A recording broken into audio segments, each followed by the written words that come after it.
RStudio. We are interested in three distributions: the binomial, the Poisson, and the normal. We start with random processes, a situation in which we know what may happen, but we don't know what will happen. So if we have a random process, we define a random variable, x, that records its outcomes. We'll start with a Binomial trial, an experiment with two possible outcomes. And a Binomial random variable can only take on two values, 1 or 0. One outcome is success, probability p.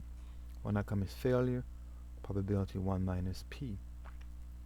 This binomial distribution, really, we have a random variable that counts the number of successes in n independent Binomial trial.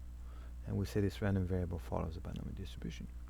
Conditions must be checked, total of 4 parameters with the expected value of the mean is n times p. A Poisson distribution, a random variable that counts the number of successes over a unit of time or space. We say it follows a Poisson distribution. It's used to model the behavior of rare events. The occurrence of events must be random and we must check for independence. Parameters, the expected value of the mean is lambda, so is the variance, equal to lambda. We go ahead with binomial probabilities with d binom and p binom. Exact d binom, at most p binom. Exactly 3 heads in a sequence of 10 coin flips. We use d binom 3, 10, 0.5, or n is 10, p 0.5, and we get 0.117. At most 3 heads in a sequence of 10 coin flips. This time we use p binom. So at most 3 heads would be 3 or less. So p binom 3 and p. RStudio returns 0.17.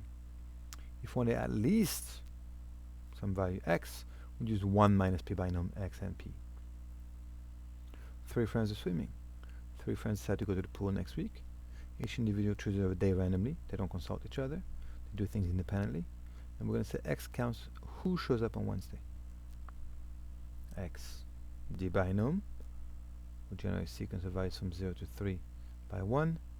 3 is the number of trials, and 1 over 7 is the probability of success. Wednesday is one day out of the week of 7 days. And so the probability that none show up is 0.63. The probability that 1 shows up is 0.31, and so on. We're able to generate data with R binom, so 10,000, for instance,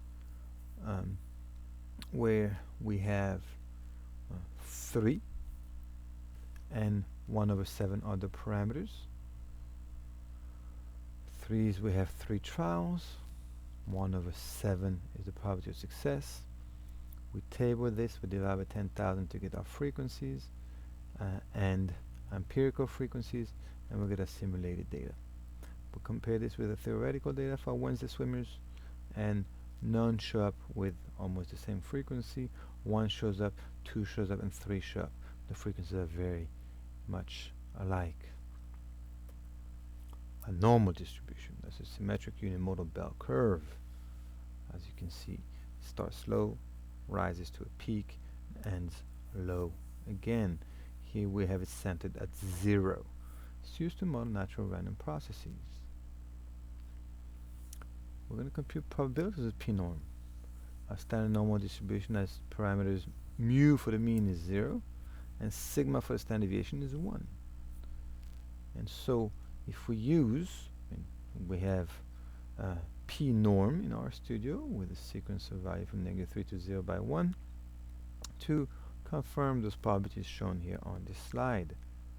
0.01349 is the probability that x is less or equal than -3 in this case.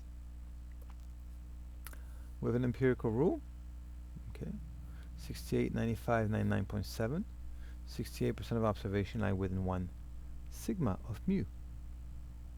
RStudio verifies that, and we get more precisely 68.27%.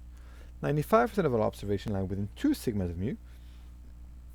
And verifying with RStudio, we get more precisely 95.45%.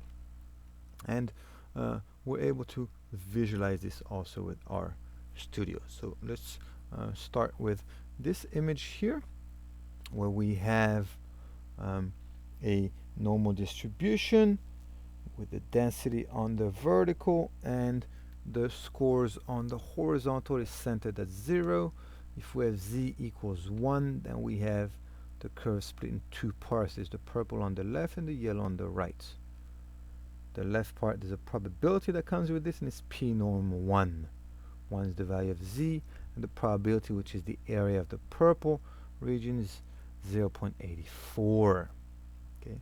If we wanted the probability or the area on the right side, meaning more than 1, we'd write 1 minus p norm 1 here. And we get 0.1586, and we can verify that adding these two is in fact equal to 1. Okay. Then we have our next image showing 3 colors this time, and purple, teal, yellow. The part in the middle, bluish green, teal, is 68%. So that's 1 standard deviation to the left or 1 standard deviation to the right of 0. So if we go from -1 to +1, so in between, in the middle part here, we have 68% of our observations. Now, if we extend this from -2 to +2, we have in the middle part 95% of our observations. And if we go even, oh no, so this is, we didn't go to the 3. So here we're looking at one step further here with this normal distribution. What if we wanted to find z values given some probability? So those are quantiles, okay?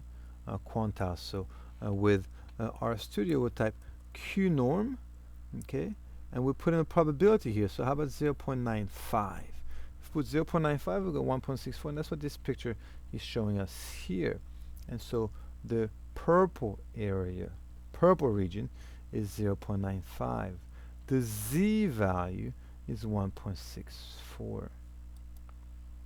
And if we do this again, but this time we have q norm 0.975, we press enter and we get 1.96. So the purple area is 0.975, and the z value associated with this is 1.96. And we can take this one step further.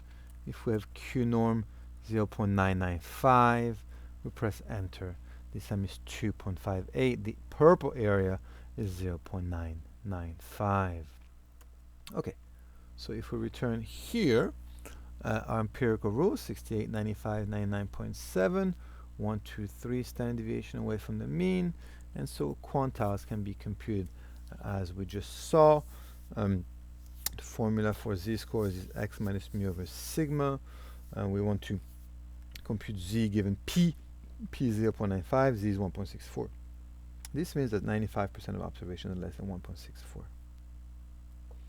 And if p is 0.975, we have that only 2.5% of observations are more than 1.96. So we're going to call those observations highly unusual, and it's going to be one way for us to identify unusual values or outliers, or to reject certain claims that one may make later on when we do inference. Poisson probabilities, PPOIS. An example from the open intro textbook that we're using. Suppose the average number of vehicles at a mall between 2 p.m. and 3 p.m. each afternoon is 6.5. Suppose the number of cars that show up on any given day follows the Poisson distribution. And the question is the probability that exactly 5 cars show up on Wednesday. What is that?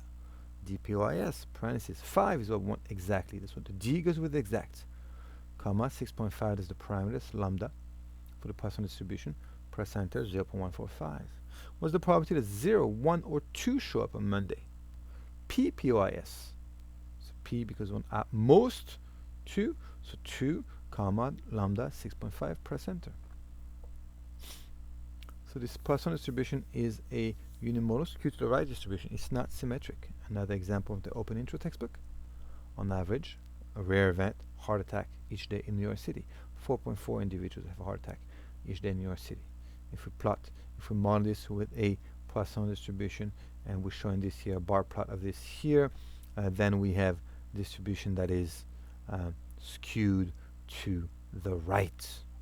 Okay, so this one is not symmetric. Overall distribution with RStudio, let me briefly look at this. There's a long list of distribution we can look at: Gaussian, exponential, gamma, Poisson, student, Fisher, Pearson, binomial, and so on. There's quite a few. There's a long list that are available in RStudio, and here we are showing the list of all of those. Now we can generate random values from the binomial, Poisson, and normal distribution by preceding the name of the distribution with the R for random. But we can replace this R with dp or q to get a probability density.